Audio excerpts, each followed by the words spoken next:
श्री गुरुनानंदाय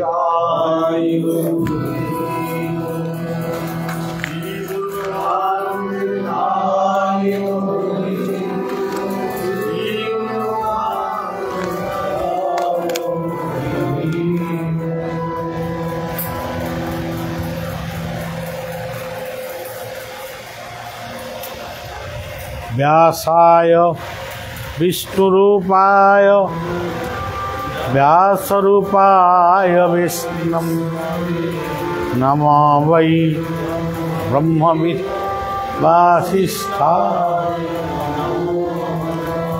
अचतुर्वदन ब्रह्मा द्विबाहु वरा बाललोचन शम्भो भगवान्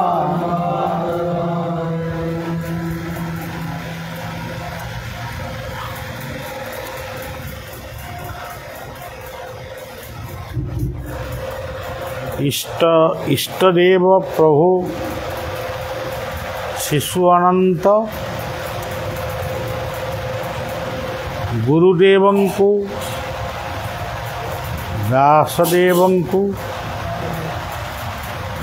प्रभु बलदेव जगन्नाथ माँ सुभद्रा सुदर्शन को एक अभिन्न रूपरे परमात्मा रूपरे प्रणाम जनाऊँची एवं समस्तंकर तथा विश्व देश राज्य समस्त सद्गुरु मानकर आश्रित मानकर शुभ कामना करूँ।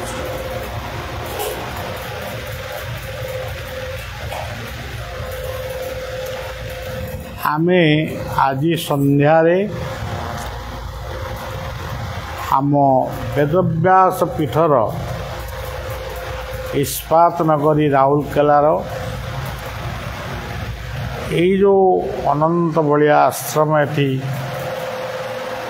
गठन होती से संघर आमंत्रण क्रमे आमे ए वर्षा दिन रे एटी पहुँचीचु एवं प्रत्येक दिन भली आमे प्रार्थना एवं सत्संग अनुष्ठित करूँ।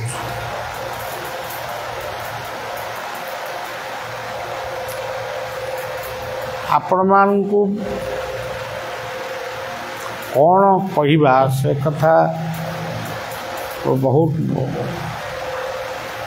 कथा तो कहुई सबुदिन तो लाइफ रे भी कहूँ आपण मान तो शुणुंट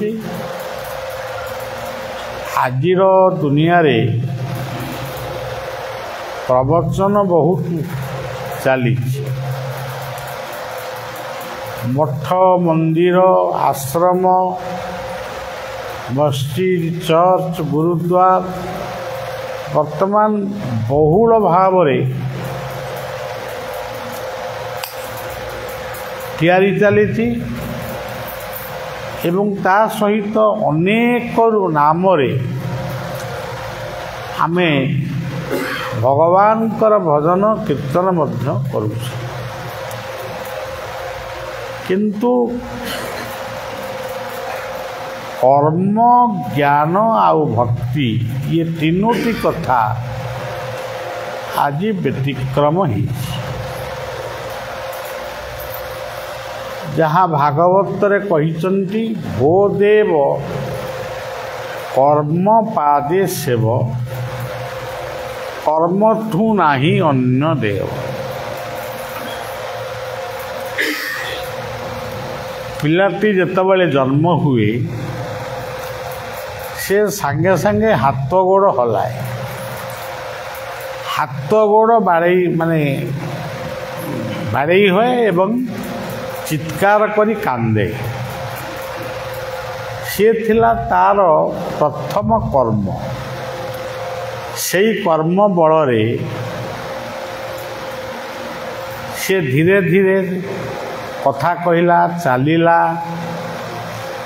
एवं गोटे परिवार भितरे समस्त को चिन्हिला काहापई कौन कर्तव्य से कथा मध्य से कला पाठ पढ़िला बा राजनीति कला कि व्यवसाय कला यही भाव में तार कर्ममय जीवन आरंभ है। जीवन रो शेष पर्यंत तार कर्ममय जीवन ही आरंभ शेष पर्यंत थाए। जदि मनीष गीतार मध्य कहिचंती कर्म करिबा पाई आमे कर्म करिबा पाई भगवान आमको हाथ गोड़ या आंगुठी नख पर्यंत से दान कर। आमे जदि कर्म न करिलु ताहले आमर शरीर अवश हो जीवन मध्य व्यर्थ हो। भगवान गीतारे कहिले अर्जुन को गोटे धाड़ी रे कहिले मोर किछि माने स्वार्थ नहीं, मोर किछि फल आशा भी नहीं, तथापि मु कर्म करूची। कहीं कर्म करूची मु कर्म कले समस्ते से कर्म को करिवे। ठीक सेहीपरि आपण माने लक्ष्य करंतु बापा जदि कर्म करे पुओ तापरे कर्म करिया को चेष्टा करे। बापा जदि रोग सज्जार शोई जाए पुओ बापार कर्म मत संपादन करे। यही गुटाक हूँ प्रकृत यही गुटाक हूँ प्रकृत आम जीवन धर्म। यही कथाटा को आमे आज भूली जाई आमे भावुचु जेते आमे बड़ पार्टी रे नाम करिवु प्रार्थना करिवु भगवान भगवान बोली डाकिबु ताहले आमर आमे भगवान प्रकृत रे भक्त हो। किंतु यही भली गोटे कथा आम सनातन धर्मर कौनसी शास्त्र रे लेखा है नहीं। कर्म को छाड़ी तमे मते डाक ये कथा से कौटी कही जोटी से अलगा अलगा ढंगरे से कही आमे किंतु ताको अलगा ढंगरे बुझुछु। यही संसार को धरंतु आसीथिले मर्यादा पुरुषोत्तम राम जन्म ठारू तांकर जीवनर अवसान पर्यंत से कर्म बिना जीवन यापन करुथिले कि रामायण रे कौनसी कांडरे बा कौनसी अध्याय रे नाही राम अचिंतार सोई जाउथिले कि किछि प्राय खाउथिले आउ सोउथिले एमती कौन किछि रामायण रे लिखा अछि। रामंकर जन्म कर्म करिबा पाई। आपण माने कहबे से जंगल रे बुलिले जंगल रे बुलिले बोली तांको राम बोली लोक चिन्हिले। जदि जंगल रे न बुली थाते से दशरथ राजा दशरथ भली राजा रामचंद्र होगी रही जाए। आज कहीं रामायण किए शुणी था सी जंगल रे बुलुवा बेले फलमूल खाई जीवन धारण करुवा बेले अनेक असामाजिक लोक मान जहाँ को आम धर्म रे आमे कहूचे राक्षस ରାକ୍ଷସ ବୋଲି ଗୋଟେ ଏମିତି ଗୋଟେ କେହି ଜାତି ନାହିଁ। ଆମେ ଏଠି ଯେତେ ବଇଛେ ଆମରି ଭିତରେ ବି ରାକ୍ଷସ ଗୁଣ ଅଛି, ମାନବର ଗୁଣ ଅଛି ଏବଂ ଦେବତାର ଗୁଣ ଅଛି। ଆମେ ଯେତେବେଳେ ଅନ୍ୟକୁ ସାହାଯ୍ୟ କରିବା ପାଇଁ ସହଯୋଗର ହାତ ବଢ଼ାଉ କି କାହାରିକି ଆମେ ଗୋଟେ ସାହାଯ୍ୟ କରୁ, ସେତିକି ବେଳେ ଆମେ ହେଇଯାଉ ଦେବତା। ଯେତେବେଳେ ଆମେ କର୍ମ କରୁ ସେତେବେଳେ ଆମେ ହଉ ମାନବ। ଯେତେବେଳେ କର୍ମ ନ କରି ଅନ୍ୟକୁ ଠକୁ କି ଅନ୍ୟକୁ ଦୋଷାରୋପ କରି ଆମେ ଅସତ ଉପାୟରେ ଧନ ଅର୍ଜନ କରିବା ପାଇଁ ଚେଷ୍ଟା କରୁ, ସେତିକିବେଳେ ଆମେ ହେଇଯାଉ ରାକ୍ଷସ। ଏକଥା ମଧ୍ୟ ଚାଣକ୍ୟ ମଧ୍ୟ ତାଙ୍କର ଅର୍ଥନୀତିରେ ମଧ୍ୟ ସେ କହିଛନ୍ତି। ଏବେ ଯାହା ହଉ ଜୀବନଟା କର୍ମମୟ। ଭଗବାନ କୃଷ୍ଣ ବନ୍ଦୀଶାଳାରେ ସେ ଜନ୍ମ ହେଲେ, ଜାରାଶବରଙ୍କ ଦ୍ୱାରା ସେ ପୁଣି ତାଙ୍କର ଇହଲୀଳା ସମ୍ବରଣ କଲେ। କେଉଁ ଦିନ କେଉଁ ବର୍ଷ ସେ ଏମିତି ଖୁସିରେ ବୁଲିଛନ୍ତି, ଏମିତି ମଜା ଯେମିତି ଆମେ ସବୁ ମଜା ମଜଲିସ୍ କରୁଛୁ ସେ କରିଛନ୍ତି କି ସେମିତି? ଜମା ବିଲକୁଲ କିଛି କରିନି। କେବଳ ତାଙ୍କର ଜୀବନ ହିଁ କର୍ମମୟ। ଭଗବାନ କୃଷ୍ଣଙ୍କର ଜୀବନ ହେଉଛି କର୍ମମୟ ଜୀବନ। ସେ କଂସକୁ ମାଇଲେ। କଂସକୁ କ'ଣ ଛୁରୀରେ ଭୁଷି ଦେଲେ ନା କ'ଣ? ନା ଆମେ ଯେମିତି ପିସ୍ତଲ ଦେଖେଇକି ମାରୁଛୁ ସେମିତି କ'ଣ କୃଷ୍ଣ କଂସକୁ ମାରୁଛନ୍ତି?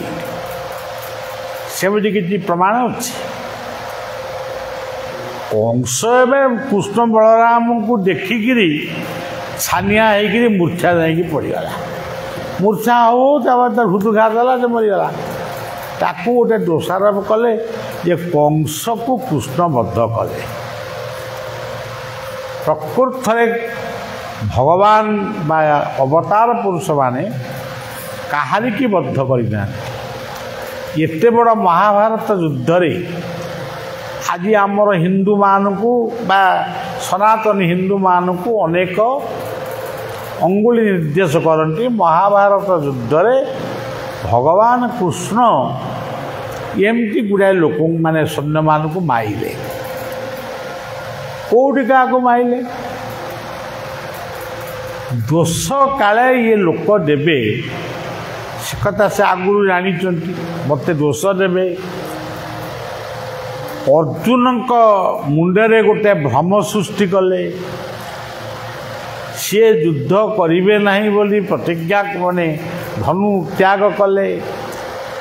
ଭଗବାନ କୃଷ୍ଣ ତାଙ୍କୁ ବହୁତ ବୁଝେଇଲେ।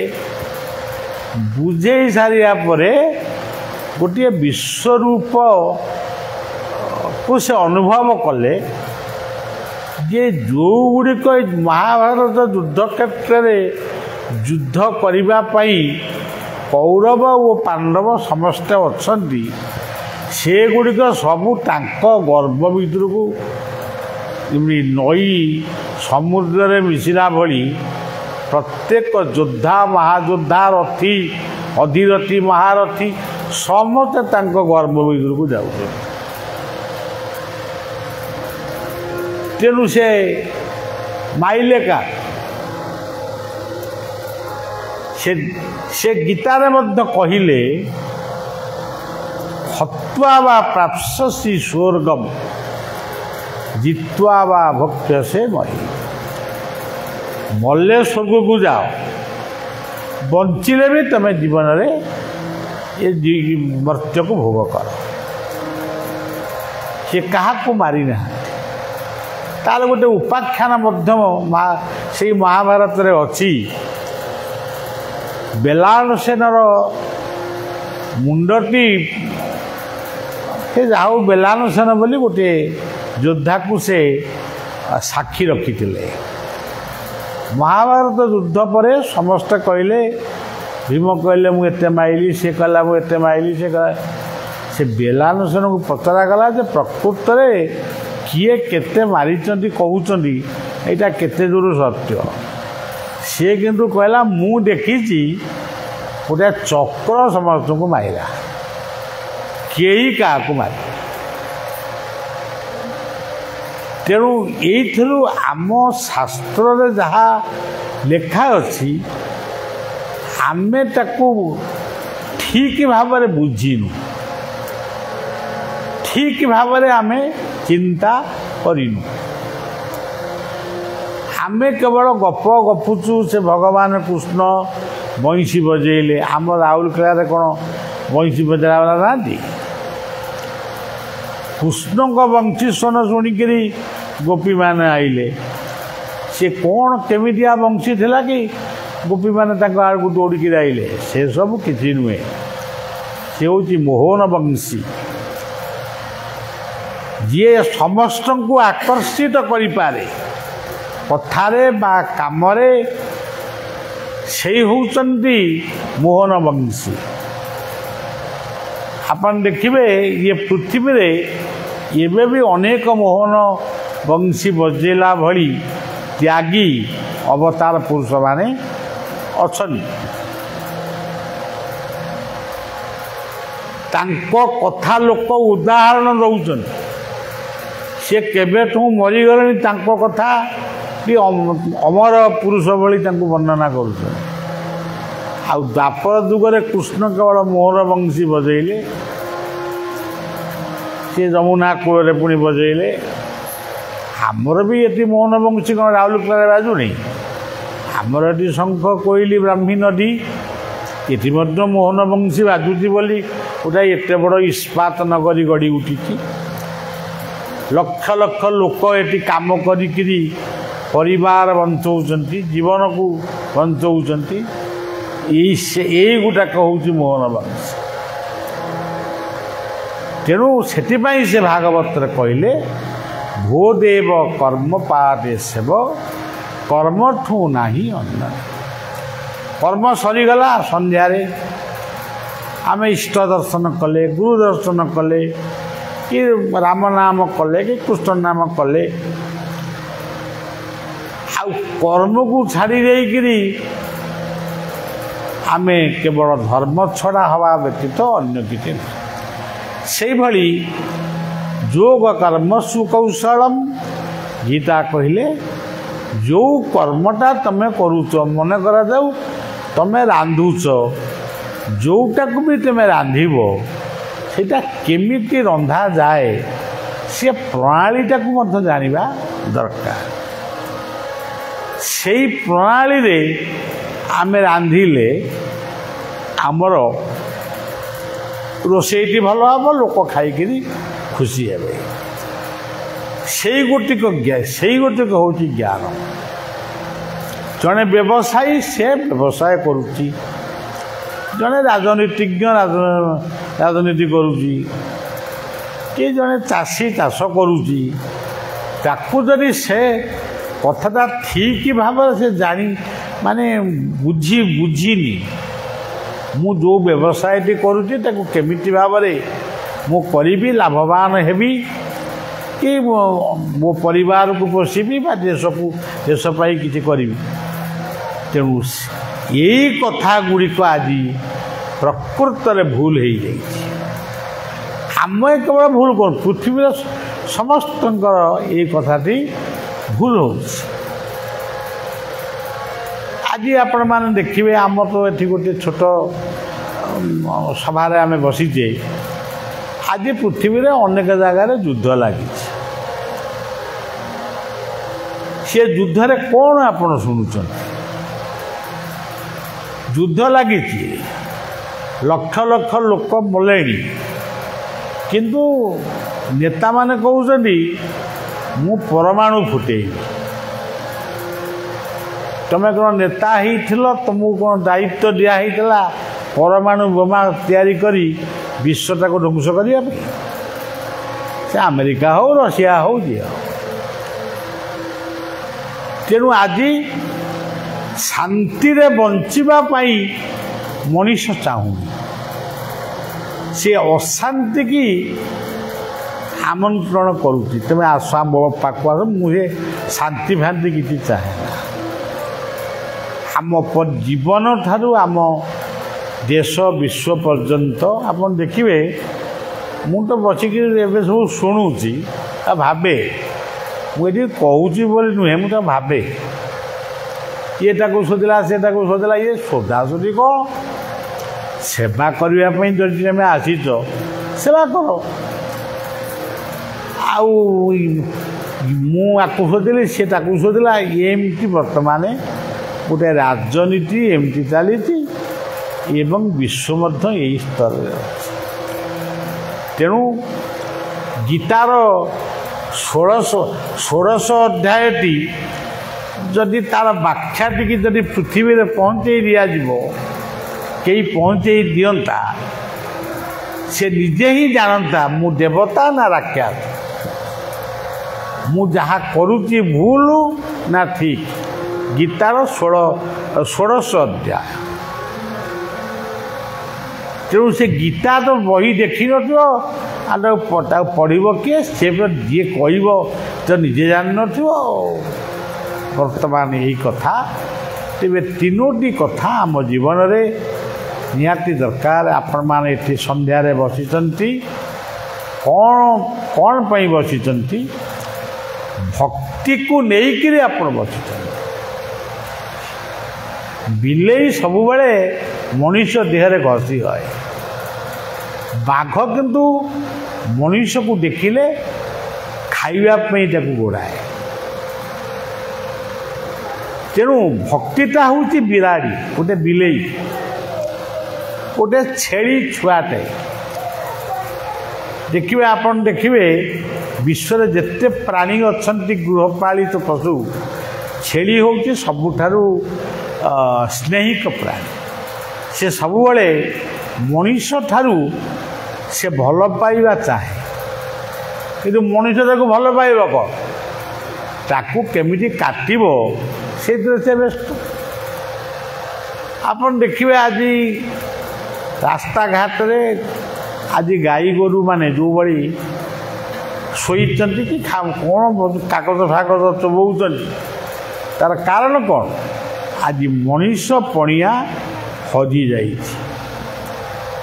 आम विज्ञान गोटे आह्वान दौचु किंतु प्रकृत विज्ञान कौन विशेष ज्ञान से कथा आम जान गोटे गीत जड़े आम ओडियार कवि जड़े लिखिले मते बंची रहिबाकू केते भल लागे बेले बेले लागे छानिया देवता देखी तोर रंग दुनिया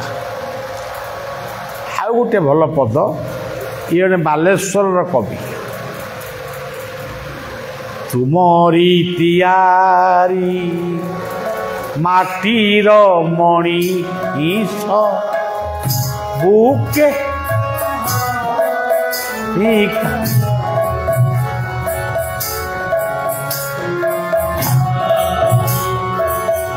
माटीर मणि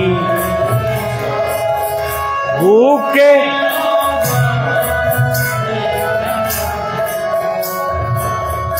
कुहंती तुम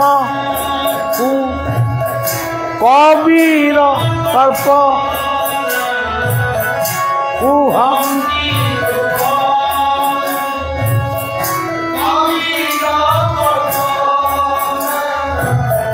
विज्ञान निशा लागी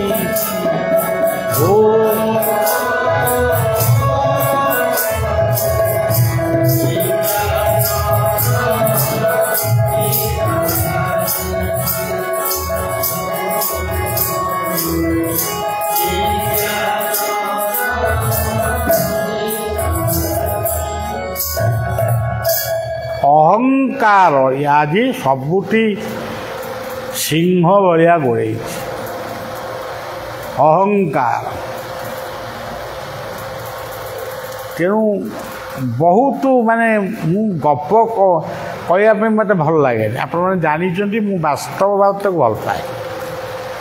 ମୋ ଜୀବନରେ ମୁଁ ଯେତିକି ଅନୁଭୂତି ସବୁଦିନେ ପାଉଛି।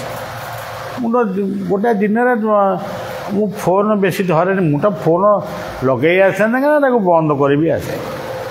ତ ଯାହା ହଉ ମୁଁ ଯେତିକି ଫୋନ୍ ଆମେ ପାଉଛୁ ବା ଯେତେ ଲୋକ କହୁଛନ୍ତି ତା ଭିତରେ ଯେଉଁ ତିକ୍ତ ଅନୁଭୂତି ସେଇଟା ଗୋଟେ ପୁରାଣ। ଆଉ ପୁରାଣ କ'ଣ ଗପିବ?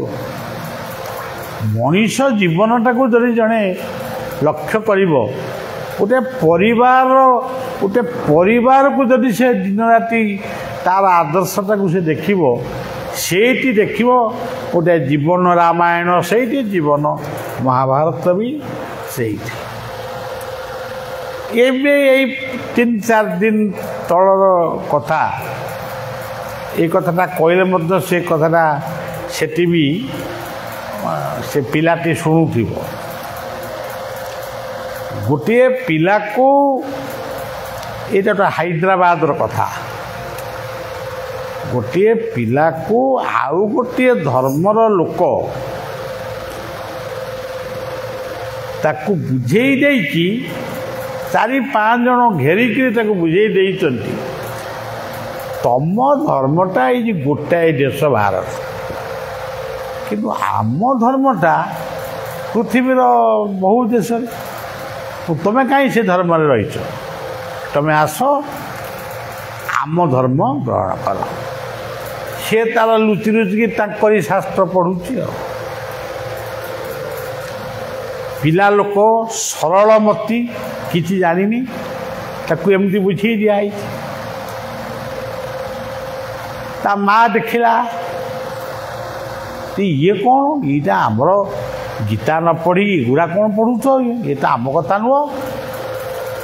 ତେବେ କୌଣସି ଧର୍ମକୁ ଆକ୍ଷେପ କରିବା ମୋର ମାନେ ସେଭଳି ସ୍ୱଭାବ ମଧ୍ୟ। କିନ୍ତୁ ଅନେକ ସ୍ଥାନରେ ନ କହିଲେ ବି ରହି ହୁଏନି। ଧର୍ମ ଏକ ପୋତ ଗଢ଼ିଛନ୍ତି ବିଧି, ତରିବାକୁ ଏଇ ସଂସାର ବାହାରି। ଆପଣମାନେ ଜଞ୍ଜାଳ ଭିତରେ ଥିଲେ, ଗୋଟେ ଜଞ୍ଜାଳମୟ ଜୀବନରୁ ଟିକେ ଶାନ୍ତି ପାଇବା ପାଇଁ ଶୁଣିଲେ ବଳିଆ ଆସୁଛି, ଏ ସନ୍ଧ୍ୟାରେ ଯିବା ବସିବା। ବଳିଆ କ'ଣ ଏଠି ସବୁବେଳେ ରହିବ ନା ଆପଣ ସବୁବେଳେ ସନ୍ଧ୍ୟାରେ ବସିବେ? ତାର ଅର୍ଥ ନୁହେଁ ସନ୍ଧ୍ୟାରେ ଆମେ ବଳିଆ ନାହିଁ ବୋଲି ଆମେ ସନ୍ଧ୍ୟାରେ ବସିକିରି ଆଉ ଗୋଟେ କ'ଣ ଭୁଲ କାମ କରିବା। ତେଣୁ ସବୁବେଳେ ମଣିଷ ନିଜକୁ ଶୃଙ୍ଖଳିତ କରିବା ହିଁ ଧର୍ମ। ସେଇ ପିଲାଟିକୁ ମୁଁ 10-12 ଧାରି ମୋର ଭଏସ୍ ରେକର୍ଡ଼ିଂ କରି ତାକୁ ପଠେଇଲି। ସେ କାନ୍ଦିଲା, ତା ଆଖିରୁ ଲୁହ ଆସିଲା। ବୋଧେ ସେ ବୁଝିପାରିଲା ଯେ ମୋତେ ଏମାନେ ଭୁଲେଇ ଦେଉଛନ୍ତି। ମୁଁ ସେଥିରେ ଗୋଟିଏ ଧାଡ଼ି କହିଥିଲି, ବାବୁ ତମକୁ ଜଣେ ବୁଝେଇ ଦେଲା, ତମେ ତାଙ୍କ ଆଡ଼କୁ ଚାଲି ଯାଉଛ, କାହିଁ ତମେ କ'ଣ ଭୀରୁ? ତମେ ତାଙ୍କୁ ବୁଝେଇକି ତମ ଆଡ଼କୁ ନେଇ ଆସୁନା। ଜଣେ ଜଣେ ପିଲା କହନ୍ତି ମୋର ମଦ ଖାଇବା ଅଭ୍ୟାସ ନଥିଲା, ଏଣ୍ଡୁଟା ସାଙ୍ଗସାଥିରେ ଖାଉ ଖାଉ ଏ କ'ଣ ପିଉ ପିଇଦେଲି। ଆଉ ତମେ କାହିଁକି ମଦ ତାଙ୍କ କଥାରେ ପିଇଲ? ତମେ ତାଙ୍କୁ କ୍ଷୀର ପିଆଇ ଶିଖେଇଲନି, ଦହି ଖିଆଇ, ଏଗୁଡ଼ାକ ସବୁ ହେଉଛି ଆମର ଭୁଲ। ସେଥିପାଇଁ ଗୀତାର ଗୋଟିଏ ଶ୍ଳୋକରେ ଆମ ସମସ୍ତଙ୍କ ପାଇଁ ସେ ଗୋଟିଏ ଶ୍ଳୋକ କହିଛନ୍ତି, ଯେଉଁ ଶ୍ଳୋକଟିକି ପଢ଼ି ଆମେ ନମସ୍କାର କରିବା। କାରଣ ମୁଁ ଟିକେ ଆଜି କିଛି କହିପାରୁନି। ମୁଁ 15 ଦିନ ନୁହଁ, ମାସେ ଖଣ୍ଡେ ମୁଁ କାହାରି ସହିତ ଦେଖା କଲିନି, କଥାବାର୍ତ୍ତା ବି କଲିନି, କାହା ସାଙ୍ଗରେ କିଛି କଲିନି। ଖାଦ୍ୟ ଗୁଡ଼ାକ ମୋତେ ଦେଖାଗଲା ସବୁ ପଏଜନ୍। ତେଣୁ ମୁଁ ଆଉ ଚାଲି ପାରିଲିନି। ମାନେ ଏମିତି ମୋତେ ଧରିକିରି ବାଥରୁମକୁ ନେଲେ। ଏଇ ଅବସ୍ଥାରେ ପୁଣି ସେ ମୋର ଗୁରୁଦେବଙ୍କର ଇଷ୍ଟଦେବ ଅନନ୍ତ ବାୟାଙ୍କର ଇଚ୍ଛା ନା ତୁମକୁ ପୃଥିବୀରେ ଆଉ କିଛି ବର୍ଷ ରହିବାକୁ ପଡ଼ିବ, ଆହୁରି କିଛି କାମ ଅଛି। ସେଇଥିପାଇଁ ବୋଧେ ପୁଣି ମୋ ଦେହ ଧୀରେ ଧୀରେ ଧୀରେ ଧୀରେ ଭଲ ହେଲା। ଭଲ ହେବା ପରେ ମୋର ମନେ ପଡ଼ିଲା ଏଇ ଆମର ସବୁ ଅମୁକ ଜାଗାରେ ମଠ ଅଛି, ତମୁକ ଜାଗାରେ ସଂଘ ଅଛି, ଚାଲ ଟିକେ ବୁଲି ଆସିବା। ଆଉ ତେଣୁ ଗୋଟା ବର୍ଷା ଦିନରେ ଆପଣମାନଙ୍କ ପାଖରେ ପହଞ୍ଚେ। ଏଇ ବର୍ତ୍ତମାନ ସକାଳେ ଆସି ପହଞ୍ଚିଲି, ମାନେ ସିଡ଼ିଟା ଚଢ଼ିଲି, କିଛି ବାଟ ଚଢ଼ିକି ଟିକେ ଠିଆ ହେଇଯାଇଥିଲେ ମୁଁ ଟିକେ ଭଲରେ ଆସିପାରେ। ଆଉ ଠିଆ ହେଲିନି, ପିଲାଗୁଡ଼ା ମୋ ପାଇଁ କାହିଁ ଠିଆ ହେବେ, ମୁଁ ଚଢ଼ିକି ପଳେଇ ଆସିଲି। ଆଉ ସେଇ ଥକା ବର୍ତ୍ତମାନ ଯାଇନି। ମୁଁ ଆମ ବ୍ରହ୍ମାଣ୍ଡଙ୍କୁ କହିଲି, ସେ ହୋମିଓପାଥିକ ଦିଏ। ମୁଁ କହିଲି ଥକାଟା କେଉଁଥିରେ ଯିବ, ତୁ ହୋମିଓପାଥିକ ଆଣି ମୋତେ ଦେଲୁ। କ'ଣ 2ଟା ବୋତଲ ଆଣିକି ମୋତେ ପିଆଇଛି।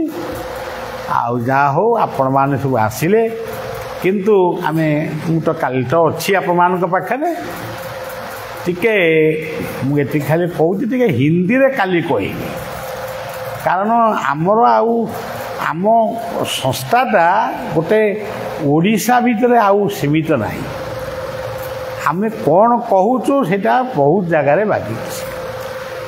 ତେଣୁ ଟିକେ ହିନ୍ଦୀରେ କହିବି, କେତେବେଳେ ବଙ୍ଗଳାରେ ଟିକେ କହୁଛି। ତେଣୁ ମୋର ଭୁଲ ହେଇପାରେ, ମୋ ଭାଷା ମୋ ପାଇଁ ଠିକ୍ ହେବ, ଅନ୍ୟ ଭାଷା ମୋତେ ଏତେ ଠିକ୍ ଲାଗେ, ତଥାପି ମୁଁ କହିବି। ତେଣୁ ଲୋକମାନେ ସେତିକି ଶୁଣିଲେ ମଧ୍ୟ କୃତ୍ୟକୃତ୍ୟ ହେବେ। ତେଣୁ ସେଇ କଥା, ଗୀତାର ସେଇ କଥା, ସ୍ୱଧର୍ମେ ନିଧନଂ ଶ୍ରେୟ ପରଧର୍ମ ଭାବ। ନିଜ ବୁଦ୍ଧିରେ ଘାସ କାଟ, ପର ବୁଦ୍ଧିରେ ଘୋଡ଼ା ଚଢ଼ନା। ତେଣୁ ନିଜକୁ ନିଜେ ବୁଝ। ସବୁ ଅପରାଧର କ୍ଷମା ପାଇଁ ସେ ଶ୍ଲୋକରେ ଟିକେ ପଢ଼ିଦିଅ। କାପନ୍ନ ଦୋ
ଅଜ୍ଞାନରେ ଅନେକ ଭଲ କଥା ଜାଣିକିରି ମଧ୍ୟ ଜୀବନରେ ମୁଁ ଭୁଲ କରୁଛି। ତେଣୁ ମୋତେ କ୍ଷମା ଦିଅନ୍ତୁ। ଏ ଶ୍ଲୋକର ମୋଟାମୋଟି ଅର୍ଥ ଏହା। ପ୍ରତ୍ୟେକ ଦିନ ଆପଣମାନେ ଗୁରୁ ମନ୍ତ୍ର ନିଅନ୍ତୁ, ଯେଉଁ ମନ୍ତ୍ର କର୍ତ୍ତନୀ କରନ୍ତୁ, ଏ ଶ୍ଲୋକଟିକୁ ସବୁବେଳେ ପଢ଼ିକିରି ଶୋଇବେ। ହଉ, କୀର୍ତ୍ତନ ଟିକେ କରନ୍ତୁ, କରିବା। ତାପରେ ମୁଁ ଟିକେ ଆଜି ଟିକେ ବିଶ୍ରାମ ହେଲେ କାଲିକି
काले वर्षन्तु पर्जन्ति